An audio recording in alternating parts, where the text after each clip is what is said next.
Hello everybody, how are you? I hope you all are fit and fine and enjoying your unofficial holidays. So welcome into the class 5th. In class 5th we studied about the chapter 3 of the EVS, Environmental Science. ठीक है, तो chapter 3 है we are bit different, मतलब हम थोड़े से different हैं. तो ये कौन से हम की बात की गई है, कौन से लोगों की बात की गई है? यहाँ पर उन लोगों की बात की गई है जो ब्लाइंड होते हैं, डम्ब होते हैं, डीफ होते हैं. तो ये लोग कैसे लोगों से बात करते हैं या कैसे चीज़ों को पढ़ते हैं. ठीक है, तो वो साइन लैंग्वेज के बारे में हम पढ़ेंगे कि ब्लाइंड लोग कैसे पढ़ते हैं और डम्ब और डीफ लोग कैसे बात करते हैं. ठीक है, if you are blind folded, अगर आपको ब्लाइंड फोल्ड कर दें एंड आस्क्ड और आपसे पूछें, बोलें टू रीड योर बुक, आपकी बुक पढ़ने के लिए, कैन यू डू सो, क्या आप ऐसा कर पाओगे? नहीं कर पाओगे ना. Your answer will be no, आपका आंसर होगा नहीं, हम ऐसा नहीं कर पाएंगे.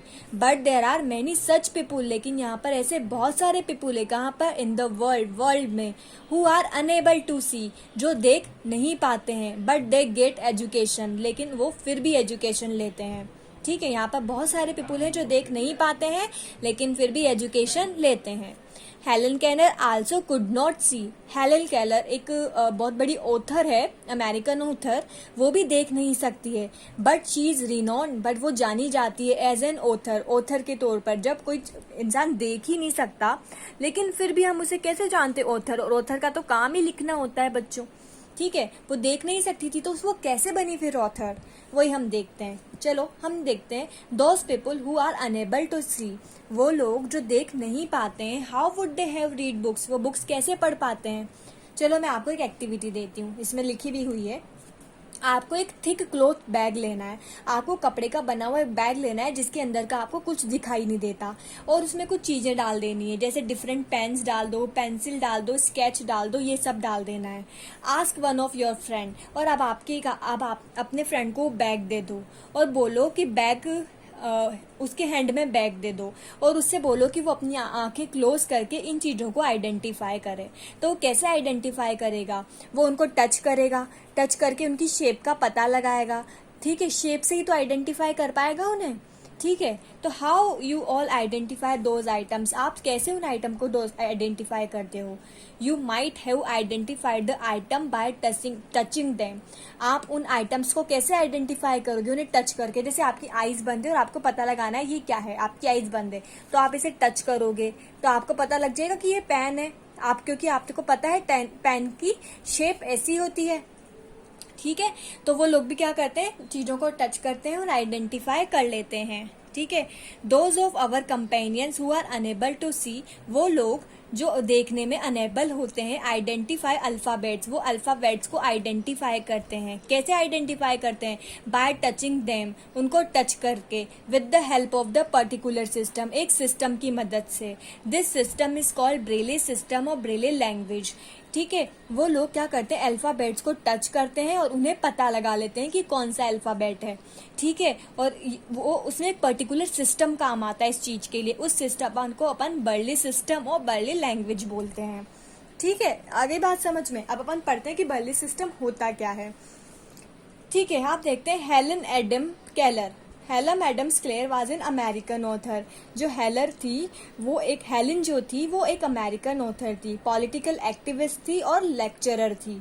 She was the first deaf blind person, वो पहली डीफ यानी क्या होता है, डीफ, डम्ब और ब्लाइंड, वो तीनों थी. वो डीफ भी थी, डम्ब भी थी और ब्लाइंड भी थी, यानी सुन भी नहीं सकती थी, वो देख भी नहीं सकती थी. ठीक है, और डम्ब भी थी, वो बोल भी नहीं सकती थी. उसमें तीनों प्रॉब्लम थी, लेकिन फिर भी उसने क्या किया था, बीए कर ली थी, बैचलर ऑफ आर्ट्स की डिग्री ले ली थी, जबकि वो तो डीफ भी थी और डम्ब भी थी. तो उसने कैसे किया? अब अपन पढ़ते हैं. Come let's know about the Braille script, Braille language कैसे पढ़ते हैं.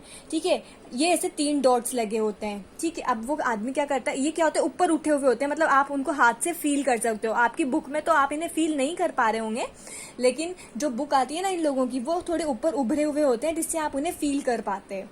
ठीक है, इसमें जैसे आप ए पे जाओगे तो आपको पता चलेगा कि जो फर्स्ट वाला डॉट है ना वो उभरा हुआ है. ठीक है, ऊपर की तरफ आ रहा है, तो आप समझ जाओगे ए है. फिर आप बी की तरफ बढ़ोगे तो ऊपर वाले 2 पॉइंटेड होते हैं तो आप समझ जाओगे ये बी है। तो ये उसकी लैंग्वेज होती है। अगर जेड होगा तो ये डॉट पॉइंटेड होंगे, मतलब बाहर की तरफ होंगे, उभरे हुए होंगे, ताकि आप फील करके बता पाओगे। तो जो ब्लाइंड पर्सन होते हैं उन्हें ये चीजें सिखाई जाती है कि कौन से अल्फाबेट में कौन सा डॉट ऊपर की तरफ उभरा हुआ होता है। इसे अपन ब्रेले लैंग्वेज सिस्टम बोलते हैं। अब ये बुक बनाई कैसे जाती है उन लोगों के लिए, वो देखते हैं। In Braille system they are raised dots of every alphabet point. Braille system में क्या होता है कि हर अल्फाबेट पॉइंट के लिए रेस डॉट यानी ऊपर उठे हुए डॉट होते हैं, एज ए बी सी, जैसे ABC में दिया हुआ है। See them in the above particular picture. आप इन्हें अबव पिक्चर में देख सकते हैं, दिख रहे होंगे आपको रेस डॉट, जो डार्क डॉट है, डार्क वो रेस डॉट है। ठीक है। In this system symbols of alphabets are prepared by 6 raised dots. इसमें क्या होता है, इस दिस सिस्टम ये अल्फाबेट कैसे प्रिपेयर करते हैं, 6 डॉट से। 6 डॉट से ही प्रिपेयर, देखो 1 2 3 4 5 6 सारे अल्फाबेट जो है 6 रेस डॉट से ही प्रिपेयर हैं। कैसे प्रिपेयर करते हैं, a cardboard is placed on the wooden slate. आप एक वुडन स्लेट लेते हो और उस पर एक कार्डबोर्ड को रख देते हो। On it a specially designed scale on which a group 6 dots is given in a sequence. ठीक है। अब उस पर एक स्पेशली डिजाइंड स्केल रखते हैं जिस पर 6 डॉट्स दिए हुए होते हैं। ये जैसे ये स्केल दिख रहा है ना, इस पर देखो छोटे छोटे डॉट्स दिए होते हैं, वो इस पर रखते हैं। ठीक है। Whenever alphabet is to be written on the paper accordingly the dot is pierced with the pointed pen like a device. अब जैसे अब आपको ए अल्फाबेट लिखना है, अब ये आप एक वुडन पार्ट लोगे, उस पर ये स्केल रख दोगे। अब आपको ए अल्फाबेट लिखना है, तो ए अल्फाबेट लिखने के लिए आप क्या करोगे, ऊपर वाला पॉइंट जो है उसको डार्कली पॉइंट कर दोगे, तो हम समझ जाएंगे कि वो ए है। ठीक है। तो आप क्या करोगे, एक वुडन प्लेट लोगे, उस पर स्केल रख दोगे। अब आपको जोन सा भी चीज आपको डार्क करनी है, उसे डार्क कर दोगे। कि आपने फर्स्ट वाला पॉइंट डार्क किया तो इसका मतलब आपने ए लिखा है, अगर आपने ऐसे वाले पॉइंट्स को डार्क किया तो आपने वी लिखा है। अब पॉइंट को शार्प करने के लिए आप किसका यूज करते हैं, दैट डॉट इज पियर्स। इन डॉट को पियर्स करने के लिए with the pointed pen like device. हम इन डॉट को पियर्स कैसे करते हैं, डार्क कैसे करते हैं, रेस्ट कैसे करते हैं, पेन लाइक डिवाइस से। For example, if English alphabet A is return तो डॉट 1 इज पियर्स्ड। अगर आपको ए लिखना है तो पहला डॉट को पियर्स करना पड़ेगा। तो इसके लिए आप क्या यूज लेते हैं, एक पॉइंटेड पेन यूज लेते हैं। This pointed pen is called stylus. इस पॉइंटेड पेन को क्या बोलते हैं, स्टाइलस। ये देखो ये रहा स्टाइलस। आप एक वुडन बोर्ड लोगे, उस पर आप स्केल रख दोगे। ठीक है, रख दिया स्केल, ये वाला स्केल रख दोगे। अब एक स्टाइलस लोगे, स्टाइलस से उसको पियर्स कर दोगे। पियर्स कर गए तो हम समझ जाएंगे कि कौन सा अल्फाबेट है। ठीक है। तो ब्लाइंड लोगों की लैंग्वेज हम ऐसे ही समझ पाते हैं। अब हम देखते हैं नेक्स्ट कि भाई वो नेक्स्ट क्या बोल रहा है। After piercing the dot on the paper, paper पर उन डॉट को पियर्स करने के बाद इज इट रिवर्स्ड। इसको रिवर्स्ड कर देते हैं on the opposite side of the paper. अब आपने क्या किया, पेपर लिया, उस पर स्केल रखा और पियर्सिंग, वो जो स्केल होता है ना स्टाइलस, उससे आपने उसको पॉइंट कर दिया।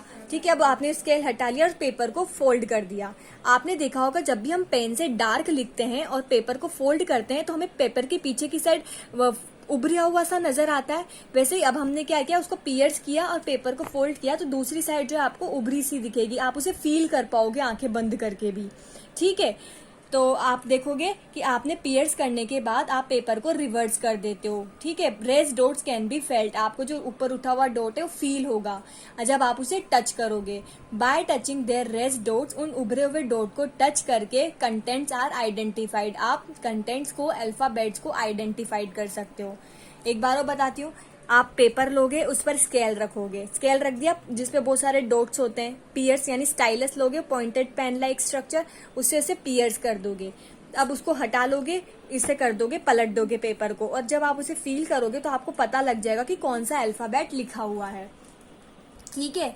देखो बिलो आपके दिया भी हुआ है। इंडिया को अगर आपको ब्रेली लैंग्वेज में लिखना है तो आप कैसे लिखोगे, ये दे रखा है। आई लिखना है तो ये वाला और ये वाले डॉट को आपको पियर्स करना पड़ेगा। एन लिखना है तो 1 2 3 4। तो आपको कौन कौन सी डॉट पियर्स करने पड़ेंगे, ये ब्रेली स्क्रिप्ट है। ठीक है। ठीक है बच्चों, अब हम देखते हैं कि ब्रेली लैंग्वेज दी किसने, ये कैसे पता लगा कि ऐसे ऐसे करेंगे तो पता लगेगा। तो हम देखते हैं कि इस ब्रेली लैंग्वेज के पीछे की स्टोरी क्या है। ठीक है। Louis Braille lived in the France. एक बच्चा था लुइस ब्रेली जो कहाँ पर रहता था, फ्रांस में रहता था। वंस ड्यूरिंग हिज चाइल्डहुड, एक बार उसके बचपन में, when Louis Braille was playing, जब वो लुइस जो था खेल रहा था, इन हिज फादर्स वर्कशॉप, उसके फादर की शॉप पर, हिज आईज गॉट हर्ट, उसकी आई जो होती है डैमेज हो जाती है, उसकी आई पर चोट लग जाती है। He lost his I site, वो अपनी आई साइट को खो देता है, यानी वो ब्लाइंड हो जाता है। Louis Braille was a brilliant student, Louis जो होता है एक बहुत ही ब्रिलियंट स्टूडेंट था। He was being taught differently, तो उसे अलग तरीके से पढ़ाया गया था। कैसे? It was very difficult to study, ये बहुत मुश्किल था पढ़ना, टू दोज टेक्स्ट बुक्स, उन किताबों को, because it was more time consuming. ठीक है, तो अब उन किताबों को, अब उसके लिए बुक्स को पढ़ना बहुत मुश्किल हो गया था क्योंकि वो बहुत टाइम कंज्यूमिंग था। During that period an army captain visited Louis Braille's school, उस टाइम पे एक आर्मी के कैप्टन थे, वो लोग, उसने लुइस बर्ली के स्कूल में विजिट करने आए। एंड ही शोड, और उसने देखा, the student and the teacher the language based on 12 point. उन्होंने देखा कि जो लुइस बर्ली था, जो स्टूडेंट था, और उसके जो टीचर थे, वो एक 12 पॉइंट वाली लैंग्वेज को यूज कर रहे थे पढ़ने के लिए। ठीक है, क्यों? क्योंकि वो ब्लाइंड था, तो उसके लुइस बर्ली और टीचर ने एक 12 डॉट वाली लैंग्वेज यूज की ताकि लुइस बर्ली पढ़ पाए। Louis Braille was very much impressed by the language. ठीक है, वो बहुत ज़्यादा इम्प्रेस हुआ लैंग्वेज से। Louis Braille with his efforts modified the 12 point language, Louis Braille ने अपने एफर्ट से ये 12 मॉडिफाइड पॉइंट लैंग्वेज को इनटू 6 पॉइंट लैंग्वेज। ठीक है, पहले तो ये जो लैंग्वेज थी 12 पॉइंट लैंग्वेज थी, लेकिन लुइस बर्ली ने क्या किया, बहुत सारे एफर्ट्स डाले और इस 12 पॉइंट लैंग्वेज को 6 पॉइंट लैंग्वेज में कन्वर्ट कर दिया। अभी हमने देखा 6 पॉइंट ही तो है ये, 1 2 3 4 5 6, पहले ये 12 पॉइंट हुआ करते थे, तो इसको पढ़ना बहुत मुश्किल होता था। लेकिन लुइस बर्ली जो था, उसने अपने बहुत एफर्ट्स किए, बहुत मेहनत की और इस 12 पॉइंट लैंग्वेज को 6 पॉइंट लैंग्वेज में कन्वर्ट कर दिया। His the language developed by him was named Braille language, क्योंकि ये लैंग्वेज लुइस बर्ली ने डेवलप्ड की थी, इस वजह से इस लैंग्वेज को क्या नाम दिया, ब्रेली लैंग्वेज। तो आपको अब स्टोरी तो समझ आई गई कि कैसे डेवलप हुई और इसे नाम कैसे दिया गया। ठीक है, Louis Braille's tactical language is use across the world today, जो लुइस बर्ली की जो लैंग्वेज है आज जो पूरे वर्ल्ड में यूज होती है। The army captain who inspired him was Charles Barbier, और जो आर्मी कैप्टन उनके स्कूल में घूमने आया था, उससे इंस्पायर्ड हुआ था, उस आर्मी कैप्टन का नाम चार्ल्स बार्बियर था। ठीक है, you have learned that how people who can't see can also study, तो आपने ये तो सीख लिया है कि वो लोग जो देख नहीं सकते वो भी पढ़ सकते हैं। You might have seen such people also who are dumb and deaf, और वो लोग भी पढ़ सकते हैं या बोल सकते हैं, अपनी बात को समझा सकते हैं, जो डम्ब और डीफ होते हैं। कैसे? दीज पीपुल कम्युनिकेट, ये पीपुल कम्युनिकेट करते हैं with the help of sign language, sign language की हेल्प से। ठीक है, come let's see how does sign language work, चलो अब हम देखते हैं कि साइन लैंग्वेज वर्क कैसे करती है। चलो अब अपन देखते हैं कि साइन लैंग्वेज कैसे काम करती है, कैसे वो लोग कम्युनिकेट करते हैं। Divide the class into 2 group, अब आप क्या करो, अपनी क्लास को 2 ग्रुप में डिवाइड कर लो।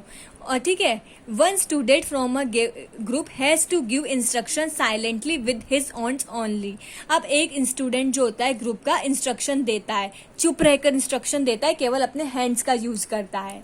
As stand up, come here, open the book etcetera. ठीक है, the student of the other group will act accordingly to the instruction given through signs, अब जो दूसरे ग्रुप के स्टूडेंट्स हैं उन्हें उसको पहचानना है कि वो क्या एक्ट कर रहा है। ठीक है, अब वो कैसे पहचानेंगे, तो इसके लिए कुछ लैंग्वेज होनी चाहिए। ठीक है, the way you could understand the instruction through sign language, the same way sign language is used for the mute deaf people।